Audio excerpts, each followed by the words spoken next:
32. So how the hell do you do that? How do you poll less? But, you know, they do. They have the advantage of, because they have certain groups. I won't go into the groups, but I think some of those groups, like unions, are going to be, they're going to be with us. I believe a lot of them are going to be with us. So he's polling at pretty low numbers, actually. The radical left, Democrats, rigged the presidential election of 2020, and we are not going to allow them to rig the presidential election of 2024, because if they do, we will not have a country left.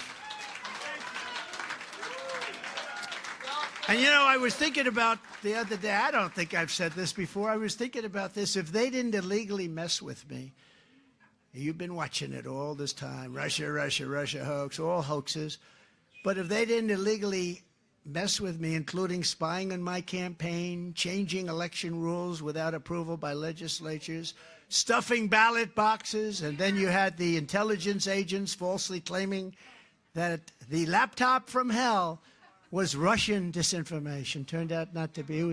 It was Hunt. That's another one. That's another one. That's another one. But think of it. I would now be rounding out my term. In other words, if they didn't do all these things, and I could name 10 more or more, I'd now be rounding it out. It would almost be over. But because they did mess with me, now they've got us and me for 4 more years. Think of it. We'll drive them crazy. Every time the radical left Democrats, Marxists, communists, and fascists indict me, I consider it a great badge of honor. I really do. I'm being indicted for you. Thanks a lot. I appreciate it. Never forget, our enemies want to... 12 years in Trump. You're right. That's very interesting. Don't say that too loud. They'll start saying, he wants more. He's a fascist. You know, they love to call me a fascist. He's a fascist. The fascists are the people that will do what they're doing to a political opponent. Those are fascists, by the way. Those are the people that are a danger to the country. But never forget, our enemies want to take away my freedom, because I will never let them take away your freedom.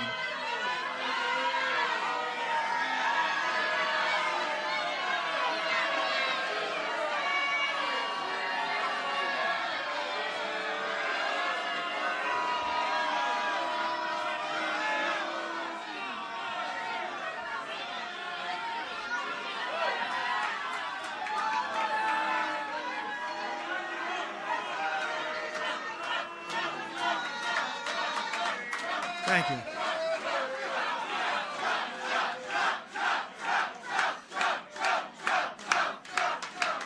Thank you very much. Just going home to Mom. Mom will say, darling, where have you been? Oh, I just went to a Trump rally. This isn't really a rally. This is a group of big, big rooms that are packed. But we wanted to get to this slice of your state. This is very important. We could have called, we could have said, you know, let's not go here tonight. My people said, you know, because it was very tough traveling. I said, there's no way I'm not coming here. We're going to get all these beautiful people. They want to silence me because I will never silence you. Remember this, they will never. They want to silence me so badly. They have worked to do whatever, but I will never let them. Think of this. I will never let them silence you. They want to silence you. They really don't care about me. They want to silence you. In the end, they're not after me. They're after you, and I'm just standing in their way. I just happen to be standing in their way.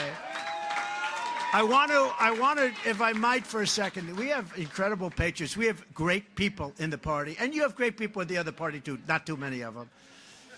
But I want to introduce just a few, if I could. A young star. He's going to get bigger and stronger and better, and you can't get much better than he is right now. Congressman Byron Donalds, a friend of mine in Israel. Where is he? He's around here someplace. Byron, if you're there, come up. Congresswoman Marjorie Taylor Greene. The First Lady of North Dakota, Catherine Burgum. Catherine, if you're there. Oh, look, good. Come on up. Come on up. You want to run for Congress? You want to run for Congress? Come on up, Doug. Belknap County Sheriff Bill Wright. Hi, Marjorie. She's gonna be running for something, I think, Marjorie. We love Marjorie, right?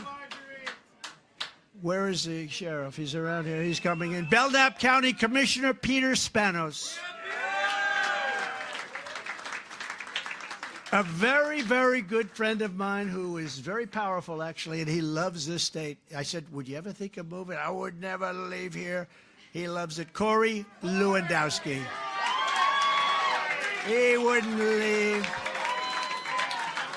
Come on up here, Corey. Corey, would you ever leave New Hampshire? Never, sir. I don't think so. I don't think you could get him out. Only to go back to the White House, sir. A man who's done an unbelievable job in the state, but now it's running this campaign. Steve Stepanek. Steve, come on up. Thank you, Steve. A woman who I'm sure, where is Steve? Where is Steve? Come on up here. Come on up here. A woman who's, I think, a natural-born talent, a natural-born politician, somebody that's done really well. Unfortunately, in the last election, none of the machines worked. The machines weren't working, Corey. The Republicans went up to vote, and none of the machines were working. This was not good. But, of course, they said, well, this was just the way it goes. You know, thousands of people were not allowed to vote. But she's going to be a U.S. Senator very soon, Carrie Lake. Carrie. And my son, Don, did he do a good job today? Did he do a good job? Well, I want to just thank you. Hey, where's Steve? Steve, would you say a couple of words, please? Because you have been so great. This man works so hard. And I think we'll know by tomorrow evening, but I think it's going to pay off, Steve, because I'm hearing record-type numbers. Please say a few words. Thank you. What are we going to do tomorrow? And who are we going to vote for? You better believe it. And we're going to, every single one of you, your parents, your friends, your co-workers, I want every single one of them at the polls in record numbers voting for Donald J. Trump.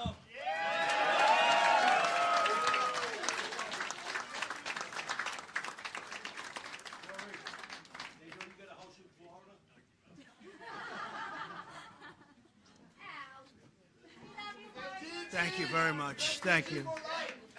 Those are great people. I was also honored. She's back. She's back.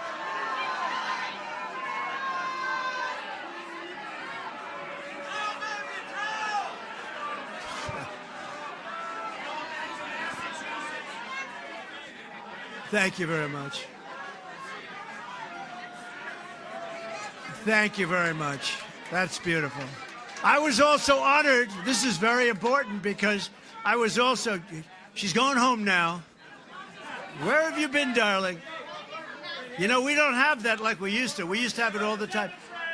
That's a good sign, I think. I was also honored to be endorsed today by the United States Federation of Police Officers, the largest law enforcement union in New England. And I want to ask Jerry Flynn, please, if you would. Come up. Jerry, could you come up? Jerry's been great, and Tom Daly is here someplace. Tom is a powerful man. Come here, man. I'll be real quick, but in 2008 to 2016, there was what was created by Barack Obama and Joe Biden called the war on cops. It was the worst time for a professional police officer in the history of law enforcement. 2016, Donald J. Trump became the law enforcement president, and we had 4 great years with him, and we need those 4 years back. We were happy to be the first law enforcement agency to endorse him in 2015, and we're proud. The United Federation of Police Officers and the New England Police Benevolent Association is proud to stand with the law and order president, Donald J. Trump.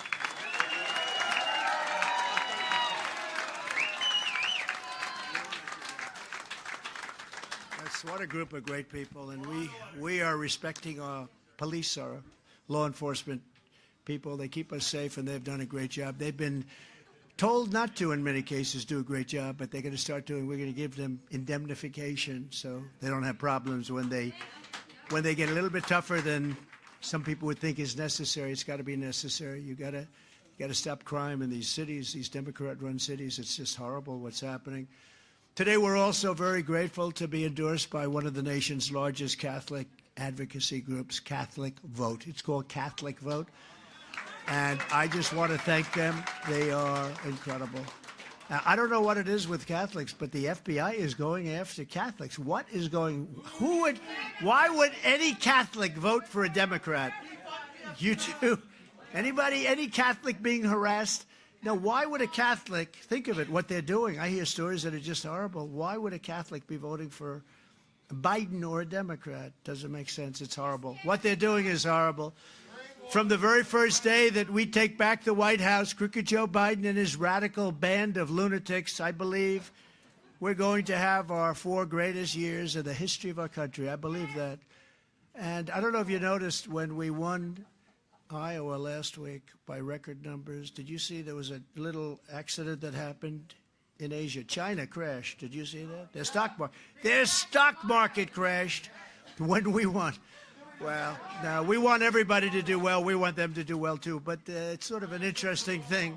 Now, the Democrats would say that was just a coincidence, right? But no, their market crashed when they came out with those record numbers, and that market went down trillions of dollars.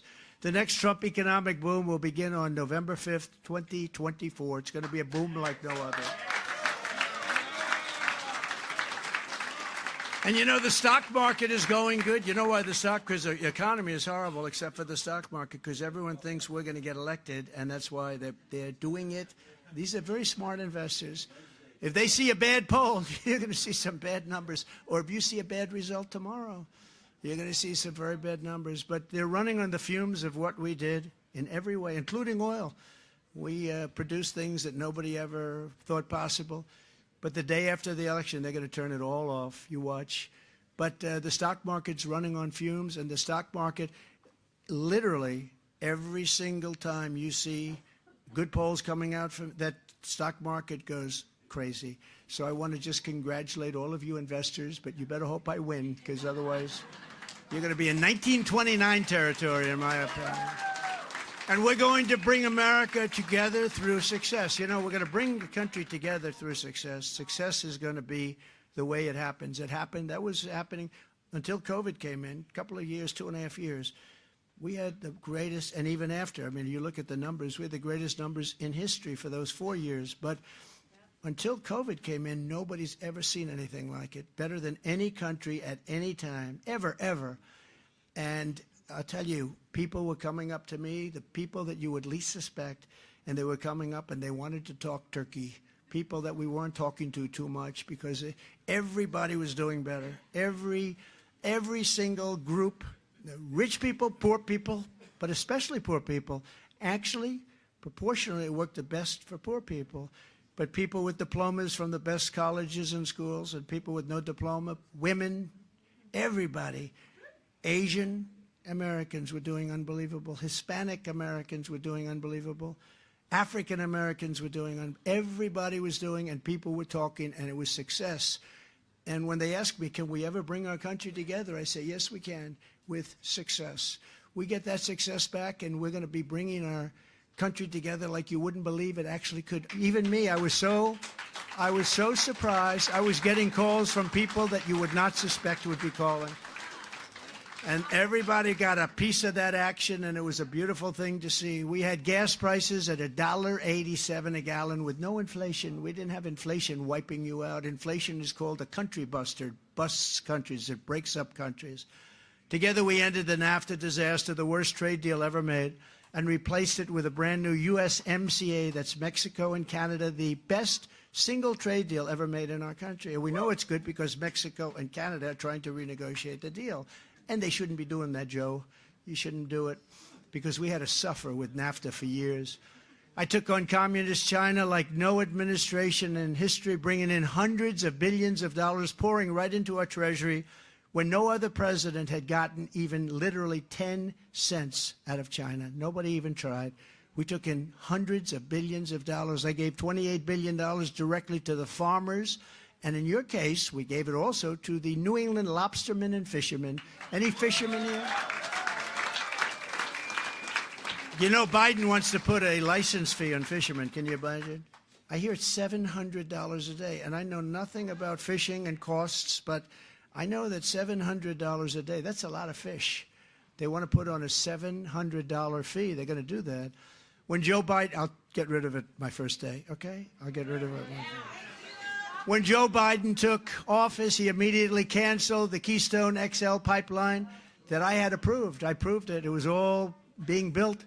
Waged war on American energy and launched the Green New Scam. It's the Green New Deal. We call it the Green New Scam because it is a scam, triggering runaway. Did you see Kerry left? Kerry goes over to China to lecture them about the environment. They take his meeting, they have lunch, he goes, and then they laugh at him as he's walking out. They don't do anything. And their dust blows right over with the winds, just happens that way. It blows right over the middle of our country and actually up the West Coast. Their garbage comes right along, goes right down the Pacific, right alongside of Los Angeles. We end up picking up their garbage. How stupid are we? But it's triggering runaway inflation and sending the cost of energy right through the roof. And again, remember I said this. You have the highest cost of energy of any state in the union. We're going to cut your costs within 1 year down to half. And I have a friend over here who's going to keep me to that because there's no reason that New Hampshire should be paying the highest. You're higher than anybody else, including in New England. You're higher than any other state. If we don't win this election, Biden will stop all the drilling and all the things that we got started, and prices will go up like you won't believe. It's going to happen if they win, and we can't let them win. And the only way they're going to win, in my opinion, is if they cheat, because I don't believe there's any way. You look at these crowds where they're filling up every room, all over the building we have people. And then outside we have hundreds of people. They can't get in. This was supposed to be just a little quick stop. It's like crazy. Already Biden is blocking approval for new facilities to export American natural gas. He's blocking that. He doesn't want them to build it. At a time when we're sitting on trillions of dollars of wealth, I call it liquid gold, right? That could help us pay off the debt. You know, we have $35 trillion in debt. Reduce taxes further. I gave you the biggest we got the biggest tax cut in the history of our country, bigger than the Reagan tax cut. And protect the security of ourselves and our allies. Biden wants to turn off the spigot. He just doesn't want it to happen. I don't know if it's him. I'm not sure he has any idea what the hell's going on. The guy can't put two sentences together. And you know, I never spoke to him about him like this. I speak to him, it's very derogatory what I say, because you know what he did? He indicted me. I mean, I've been indicted more than Al Capone. See that guy, how tough he is? Look at him with a big red hat on. He's a tough guy. If Al Capone ever took you out to dinner and he didn't like your smile, he would kill you before morning, okay? And he got indicted less than me. That's not right. No, these people are crazy. These people are crazy. It's weaponization. It's going after your political opponent. Nobody's ever done this before in the history of our country. They do it in third world nations, but they don't do it here. And I have a feeling maybe it's going to be the last time because people are going to see it at the polls. The people are, it's amazing. I appreciate it so much because normally what you do is you just put your head down. I guess you have to get the hell out. And every week we go up and up and up. And somebody said, don't indict him anymore. Please, you're killing us. You're going to indict him right into the White House. We don't want to have that. No, it's terrible. I mean, we get treated terribly. It's unbelievable. And, you know, that's a two-way street. That can happen to them also. It's a very dangerous thing. It's a very dangerous precedent that they are setting. On day one, I will end Crooked Joe's insane electric vehicle mandate, which has caused the prices of cars to skyrocket. And, you know, electric vehicles, they don't work so well in the cold, so the people of New Hampshire are not exactly thrilled. You know, they don't work very well in the cold. You ever see all these cars like they're abandoned? They look fine. They look nice. Why are they not? It gets to a certain temperature. They're not exactly, you don't want to be there. While Biden is pushing the largest tax hike in American history, I will make the Trump tax cuts, again, the biggest ever in history. We're going to make them permanent. They come due in a year. And I will once again cut a record number of job-killing regulations. Number one in regulations in history. We cut more regulations than any president in history. That's why we had such a good economy. And, you know, it was interesting. I was with business leaders, and I asked the whole group, about 20 of them, big companies, and I said, which was more important, the tax cuts or the regulation cuts? Every single one of them said the regulation cuts were more important. Before I even arrive at the Oval Office shortly after we win the presidency, we win. We're going to win it together. I will have the horrible war between Russia and Ukraine settled. We'll get it settled. Would have never happened. And when I was commander-in-chief, Iran was a weak, broke, and it was ready to make a deal. They were weak, they were broke, and ready to make a deal. Then Biden came in and surrendered everything, all of the things I did. You know, I told China, if you buy any oil from Iran, I told this to every country, practically every country, they're not selling oil. And now, on Biden, Iran is rich, powerful, and an instrument of terror that is spreading bloodshed all over the Middle East. You see what's happening. They had no money with me. Now they have $200 billion, and they control Iraq. Another great move, going into Iraq. What a stupid move that was. Under my leadership, we will restore peace through strength. That's all you need, peace through strength. We rebuilt the entire military. Of course, we gave about $85 billion to, can you imagine? $85 billion they gave to Afghanistan. And Afghanistan now, the Taliban, Afghanistan is just about one of the leading sellers of military equipment in the world. They don't need 700,000 rifles. They need 50,000 rifles, 20,000 rifles. We gave them 70,000 vehicles, some of them, many of them armor-plated, costing hundreds of thousands of dollars each. But I am the only candidate who can make this promise to you. I will prevent World War III. I will prevent it. You're going to have World War III. The way it's going now, you are going to have World War III, and we're going to prevent it. I know all the players. You know, I was honored because a very, very tough man, Viktor Orban. Have you ever heard of him? He's the Prime Minister of Hungary. Right, good. Prime Minister of Hungary, and he's a tough man, strong man, very respected, knows everything there is to know about Ukraine. In fact, he's taken in tremendous numbers of Ukrainians, but I happen to think he's a good man. The press goes crazy when I say it. But they asked him, what's the problem? The world is blowing up. What's the problem? What can we do about it? He said, the best single thing that you can do about it is get Trump to be the president of the United States again. When we had Trump, there were no problems.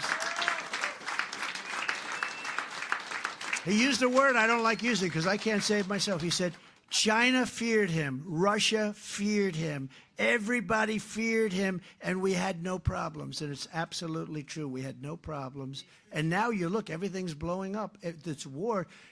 Israel would have never been attacked. Ukraine would have never been attacked. China wouldn't be talking about going into Taiwan. I mean, they want to do it so badly. They're trying to get it done because they have a weak man as president. And we can't have a weak president. We have a weak man who cheats like hell. That's the only thing they're good at. They cheat at elections like nobody's ever cheated before. Maybe third world countries, but not, I don't think, a lot more. But we're not going to let them cheat in 2024. Everybody's watching, and it's going to be very hard. They're going to try. They're going to try because that's their natural instinct. And I will build an iron dome over our country, a state-of-the-art missile defense shield made in the USA. We do it for other countries. We help other countries. We don't do it for ourselves. We need it too. You know, Reagan proposed that many years ago, Star Wars. He proposed it many, many years ago, but at that time there was no technology. It was just like it looked good. But we have unbelievable technology. We shoot them down. I've seen so many things. I've seen shots that you wouldn't even believe. Missile launched. They go, missile launched, and you hear a bell go. I mean, I see this. It's so incredible. And these guys, these geniuses, they go, these are not muscle guys here, they're muscle guys up here, right? And they calmly walk to a seat, ding, ding, ding, ding, ding, ding. They've only got 17 seconds to figure this whole thing out, right? Boom. Okay. Missile launch, pshing, boom. It's the most and we don't have it here, but we help other countries in having it. No, we're going to have the greatest Iron Dome, let's call it Iron Dome, anywhere in the world, and it's going to be manufactured. A lot of it right here in New Hampshire, actually, come to think of it. I will also defend our great veterans, and Al will tell you, nobody has ever defended, and he's tough because, you know, I got to be careful with him. I might say it, and he says, I disagree with you. But nobody has ever defended the veterans like I've defended the veterans. Thank you very much. Thank you. And we'll be asking Congress immediately to build a full-service VA hospital in New Hampshire. that the veterans deserve. We're going to be pushing that. You know, you're the only state in the union that doesn't have a full-service VA hospital. Do you know that, Al? So, I don't know. Again, your governor. That's number 3 on your governor. I think you got to get this guy out of here. Right. We're going to get it built, Al. We're going to get it built. He'll be after me to get it built. He doesn't stop, I can tell you that. And he's a good man, too. I'll direct a completely overhauled DOJ to investigate every radical, out-of-control prosecutor in America for their illegal, racist, and reverse enforcement of the law. And I'm also going to indemnify all police officers and law enforcement officers throughout the whole United States to protect them from being destroyed by the radical left for taking strong actions on crime. You know, they're not allowed to do anything. They took away their power, and then they get sued. They say you have to hire your own lawyer. You believe that one? They have to hire, some cases. Hire your own lawyer. That doesn't work out too well. We're going to give them indemnification so they can take care of the crime situation. We're going to rebuild our cities into beacons of hope and safety and beauty, and better than ever before. Our cities are going to hell. Our great, beautiful cities are crime-ridden, horrible places. And we're going to change that. We're going to be strong, so strong on crime, and we're going to rebuild our cities. We're going to fix up the roads and the avenues. We're going to rebuild our cities better than they've ever been before, and we are going to be very tough on crime. We'll take the capital of Washington, D.C. It's a mess, and clean up and renovate and rebuild our capital city so that it's no longer a nightmare of murder and crime, but rather it'll become the most beautiful capital. Anywhere in the world, we have a capital where people come in, foreign dignitaries come in, and they're riding over garbage, and the roads are bad, and the median is bad in between roads. You know, the median that's always falling over, the metal crap that somebody got a lot of money for that stuff. You put it up 2 days later, it's all busted up. But this is stuff that's old, broken, the roads are broken, and you're riding over garbage, and you're riding over just absolute garbage, beer cans that have been there a long time. I know how long, you know, you can tell very easily. And these are people coming into this capital, the capital of our country, and you look at the parks, they're riddled with tents. Homeless are living there. We have to take care of our homeless, but you can't let them do that. You know, when I was president, if I saw 2 tents forming, I'd say you have to get them out fast right away, because once you have 2, you have 3, you have 4, they build up so fast. On day 1, I will sign a new executive order to cut federal funding for any school pushing critical race theory, transgender insanity, and other inappropriate racial, sexual, or political content on our schools. And I will not give 1 penny to any school that has a vaccine mandate or a mask mandate. And something that I can't believe, but I have to say it because this is where they seem to want to go, the radical left. I will keep men out of women's sports, okay? Do you believe it? And as I did better than anybody else, and it's not easy, I will fully uphold the Second Amendment. We will fully uphold. And this I do for Vivek, because he's very big into it. I happen to agree with him, but he said, could you mention this? I will never. He said, I love Vivek. I love him too now. I didn't love him when he was running, but I like him now. It's amazing the way you can like somebody when you win, right?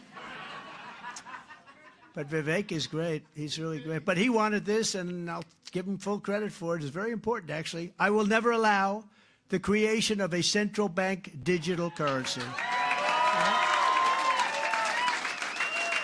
And we will protect innocent life, and we will restore free speech, and I will secure our elections, and our goal will be one day voting with paper ballots and a thing called voter ID. Voter ID. But until then, Republicans must win. We have to win. If you took the worst 10 presidents, let's say the worst. I used to say 5, remember? A few months ago. Then I said 5. If you took the worst 10 presidents in the history of our country, think of it, the worst 10, and you added them up, they would not have done near the destruction to the U.S., to the United States that we love so much, as Joe Biden and the Biden administration have done. Look at what they've done. Look at the Afghanistan embarrassment, the worst ever in the history, the most embarrassing moment, I believe, in the history of our country. But look at the border. Look at the border. The border is like a sieve. It's an open wound. What we're allowing to come into our country, they're coming from all over the world. It's not just from the 4 countries that we know and love and we've dealt with pretty unsuccessfully. They're coming from all over. They're coming from Africa. Last night, 2 nights ago, they had 20 people from the Congo, and they were, where do you come from? They come from prisons, because prisons are being emptied out all over the world, and they're coming into not just in South America, that would be bad, but they're being emptied out from all over the world. In Asia, they're coming from Asia. How about China? 28,000 Chinese, and you know, they're between the ages of 18 and 25. Those are fighting ages, right? Those are fighting ages. What's that all about? They're coming from the Middle East. They're coming from Yemen. We're bombing Yemen, and we have their people coming here, but they're all men, very few women. I hate to say that, but they're very few women, and they're of fighting age, 18 to 25. That's called prime time, and they're coming from all over the world, and we're like a dumping ground for the rest of the world. We're stupid people. We're being run by stupid people, or people that hate our country. I'm not sure which. Nobody can figure it out, because who would want to run on a policy of open borders where anybody can come in? They're emptying jails out. You know, we took out thousands and thousands of gang members, MS-13. They say they're the toughest gangs of the world. I think they're probably not, compared to some of the gangs that are coming in now from parts unknown, right? But we took out thousands and thousands. They're now being let out of jails, and they're coming into our country. Many of them have already come in. And if the fake news would go and investigate the jails throughout, let's say, South America and even the rest of the world, you'll find that they're getting low, because they're letting their bad prisoners come into the United States of America. And that's really bad for us, and it's really unsafe. And I was talking to Sean Hannity today. He said, I give it 100% chance, 100%, that we're going to have a bad attack. What do you think? Do you think I'm right? I said, you're 100% right. He gives it 100% chance, and I said, you're low. Let's give it a little bit more than that if we can, right? If you could, I would. So if you want to save America, then tomorrow, and you have to do this, we're now at tomorrow. Look at this. The season has started. We had this tremendous success in Iowa, and now we have, and by the way, I kept you first in the nation for primaries, right? I kept you first. I promised I would. That was up to me. Had nothing to do with your governor, I can tell you that. He's too lazy. He's too lazy to do that. But tomorrow, Tuesday, January 23rd, you have to do this. You have to go out and you have to vote for Trump. Vote for Trump. We're going to turn this country around so fast. It's going to be a beautiful thing to behold. So in